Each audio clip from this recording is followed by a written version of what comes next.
Sir এখানে কি ঘটনা হয়েছে? ঘটনাটা ওই রাস্তার মধ্যে ফিজের কারণে তারা মনে দেখছে না দেখে মনে টান দিছে। তারা স্বামী স্ত্রী আসছিল, ওইটা ফইরা আছে ফইরা ভালোই ব্যথা পাইছে, রক্ত রাস্তার মধ্যে করতাম না পাইছে কি দিয়া তো বাইকে বাইট কয়জন আসলো বাইকটা? দুইজন। দুইজন। আর কিছু হয়েছে নি? না ব্যথা পাইছে মন কোন যাবে, আমরা তাই হসপিটাল গাড়ি দিছি, তারা তুলে গেছে রক্ত পাইছে রাস্তার মধ্যে। তাই বয়স কত হইব? 45। বাড়ি কোন জায়গা তারা? পিতরা। পিতরা। তারা কই যাইতেছে?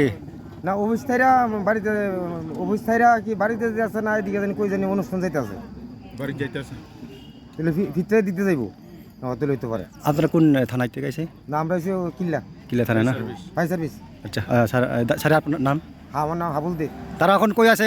যারা স্পটে আছে তারা কই কই কই গেছে? তারা লোকটা থাকা Udaipur refer hospital. Udaipur hospital না? হ্যাঁ হ্যাঁ। আচ্ছা ধন্যবাদ স্যার।